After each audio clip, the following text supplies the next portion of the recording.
ఉదండాపూర్ నిర్వాసితులకు ఒక్క రోజులోనే 175 కోట్ల R&R నిధులను సీఎం రేవంత్ రెడ్డి జిల్లా కలెక్టర్ అకౌంట్లో జమ చేశారని జడ్చర్ల ఎమ్మెల్యే అనిరుద్ రెడ్డి తెలియజేశారు. ఈ విషయాన్ని సీఎం రేవంత్ రెడ్డి తనకు ఫోన్ చేసి స్వయంగా చెప్పారని అన్నారు. నిర్వాసితులకు అండగా నిలిచిన ముఖ్యమంత్రికి ఎమ్మెల్యే ప్రత్యేక ధన్యవాదాలు తెలియజేశారు. ఉదండాపూర్ రిజర్వాయర్కి R&R ప్యాకేజ్ పెంచిపిస్తా అని చెప్పి కూడా అప్లికేషన్ పెట్టుకోవడం జరిగింది. ఆ అప్లికేషన్ ప్రాసెస్లోనే ఉన్నది.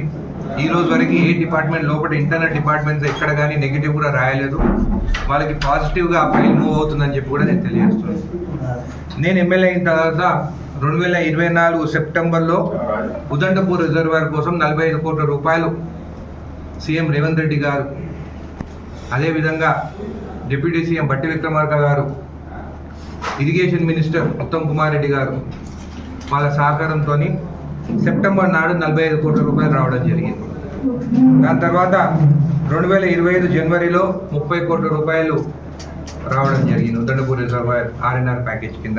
అదే కాకుండా మొన్న 2025 జూలైలో దాదాపు 175 కోట్ల రూపాయలు ఒకటేసారి కలెక్టర్ అకౌంట్లో R&R ప్యాకేజ్ కోసము అమౌంట్ రిలీజ్ అయింది. ఇప్పుడు కలెక్టర్ అకౌంట్లో 175 కోట్ల రూపాయలు ఉన్నాయి. రాలేదు. రేవంత్ రెడ్డి గారు ప్రత్యేకంగా ఆ రోజు నారాయణపేట మీటింగ్లో కానీ, కొల్లాపూర్లో మీటింగ్లో కానీ ఉదండాపూర్ రిజర్వాయర్ కోసం ఖచ్చితంగా నేను వాళ్ళ పక్షాన ఉంటాను, వాళ్ళకి నిలబడతానని చెప్పి కూడా ఆయన చెప్పడం జరిగింది. మొన్న రాత్రి నాకు ఫోన్ చేయడం జరిగింది. 175 కోట్ల రూపాయలు వేసిన తర్వాత సీఎం గారే నాకు ఫోన్ చేయడం జరిగింది. నువ్వు ఉదండాపూర్ రిజర్వాయర్ మున్పు గ్రామాలకి వాళ్ళందరికీ భోజనాలు పెట్టు, నా తరఫున వాళ్ళకి చెప్పు. మహబూబ్ నగర్, ఉమ్మడి మహబూబ్ నగర్ జిల్లా నుండి నేను సీఎం అయినను, పాలమూరు రంగారెడ్డి లిఫ్ట్ ఇరిగేషన్ ఖచ్చితంగా ఈ ప్రాజెక్ట్ కంప్లీట్ చేయాలి. వాళ్ళు నిజంగా ఇబ్బందులు పడినారు. నా తరఫున వాళ్ళకి అందరికీ భోజనాలు పెట్టి వాళ్ళకి చెప్పు, డిసెంబర్ 9th లోపల ఖచ్చితంగా మొత్తం R&R ప్యాకేజీ కంప్లీట్ చేస్తా అని చెప్పి హామీ ఇవ్వు అని చెప్పి వాళ్ళ తరఫున నువ్వు నిలబడని చెప్పి నాకు ఫోన్ చేసి చెప్పడం జరిగింది. ఈరోజు ఒక ఎమ్మెల్యేగా నేను సీఎం రేవంత్ రెడ్డి గారికి ప్రత్యేకంగా ధన్యవాదాలు తెలుపుతున్నాను. మా ఉదండాపూర్ రిజర్వాయర్ వాసుల కోసం మీరు నిలబడ్డారన్న 175 కోట్లు మీరు ఇవ్వడం జరిగింది. మీ తరఫున రేపు ఆదివారం నాడు 3వ తారీఖు నాడు దాదాపు 5,000 నుంచి 6,000 మంది దానికి అక్కడ ఉన్న గ్రామాలకు అందరికీ, తాండలకు, వల్లూరుకి, అదేవిధంగా ఉదండాపూర్ వాళ్ళకందరికీ ఆహ్వానిస్తున్నాను. రేపు మధ్యాహ్నం భోజనానికి మీరు అందరు రండి, కలిసి భోజనం చేద్దాము. మీ వల్ల దాదాపు 8 లక్షల ఆయకట్టు నీళ్ళు వస్తాయి ఉదండాపూర్. మీరు చేసిన త్యాగం, జడ్చర్ల నియోజకవర్గం నుంచి మీ త్యాగం మేము ఎప్పటికీ మరవలేము. రాన్న డిసెంబర్ 9 తర్వాత మీరు అందరికీ షిఫ్ట్ అవుతారు. ఆల్రెడీ ప్లాట్స్ రెడీ అయినాయి. తాండలకి ఫస్ట్ ఫేజ్ వాళ్ళ ప్లాట్లు కూడా ఇచ్చేస్తాము. 1.5 ఇయర్లో మీరు ఇల్లు కూడా కట్టుకొని షిఫ్ట్ అయిపోతారు. దాని తర్వాత నీళ్ళు కూడా వస్తాయి ఇక్కడికి. నీళ్ళు వచ్చినప్పుడు మీరు చిన్నప్పటి నుంచి పుట్టి పెరిగిన గ్రామాలని మునిగిపోతాయి. ఆ బాధ మాకందరికీ తెలుసు. ఆ బాధ తెలుసు కాబట్టి, ఎందుకంటే భూములు పోయితే ఎంత బాధ ఉంటుందో అది నాకు కూడా తెలుసు. కాబట్టి మీకు అండగా మేము ఉన్నాము. మీతోని భోజనం చేస్తే నేను కూడా మీతోని కలిసి రేపు భోజనం చేస్తాను. దీంట్లో ఏ పొలిటికల్ లేదు. దీంట్లో కాంగ్రెస్ అని కానీ, బీజేపీ కానీ, టీఆర్ఎస్ అనేది ఏం లేదు.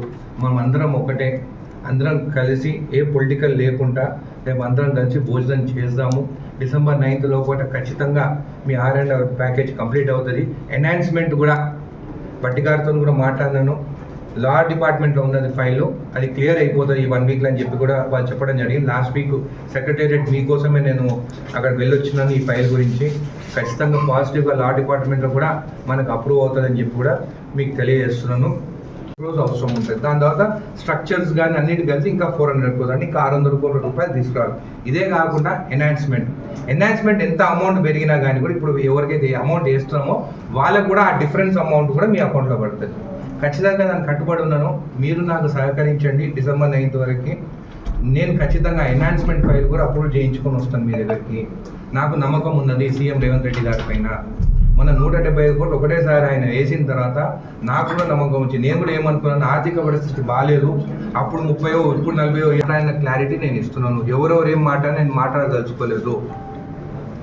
నేను చదువుకున్నది, నా దగ్గర దొంగ సర్టిఫికేట్లు లేవు. నా సర్టిఫికేట్ చెక్ చేసుకోండి. నేను క్లారిటీ ఇస్తున్నాను. ఇప్పుడున్న ప్రకారం ఎక్కడైతే ఓపెనింగ్ ఉన్నదో ఆపోజిట్ డైరెక్షన్లోకి పోయి టర్న్ అయితే యాక్సిడెంట్స్ అవుతాయి, పెద్ద వెహికల్స్ పోవు. అందుకని చెప్పేసి మా నాయకులను మొన్న పిలిచి మాట్లాడినాను. స్టాచ్యూస్ గురించి ఒక డిసిజన్ తీసుకొని తొందరగా అన్ని స్టాచ్యూస్ ఒక లైన్గా పెడితే, ఇక్కడ స్టాచ్యూస్ అనేది తీసేస్తే, అంటే అది మీరు డిసిజన్ తీసుకోవాలి, మీరు అందరు కలిసి కలెక్టర్ గారు కానీ కమిటీ చేసి మీరు డిసిజన్ తీసుకుంటే, నేను నా సూచన ఏంటంటే ఆ టర్నింగ్ దగ్గర సిగ్నల్ పెట్టి, అది మున్సిపల్ పరిధి కోసం మున్సిపల్ కమిషనర్ని చైర్మన్ గారితో కూడా మనం మాట్లాడడం జరిగింది. మీరు మాట్లాడి అక్కడ సిగ్నల్ పెడితే ఆ సిగ్నల్ నుంచి రైట్ టర్న్ పాత బజార్కి హెవీ వెహికల్స్ పోయేదానికి క్లియర్ అవుతుంది. ఆ వేలో పోతేనే మనం పెద్ద వెహికల్స్ తీసుకురాగలుగుతాము. పాత డిజైన్ ప్రకారం చూస్తే పెద్ద వెహికల్స్ మాత్రము పాత బజార్కి పోలేవు. కాబట్టి ఆ చేంజెస్ చేయాలి, వాళ్ళకి చెప్పినాను.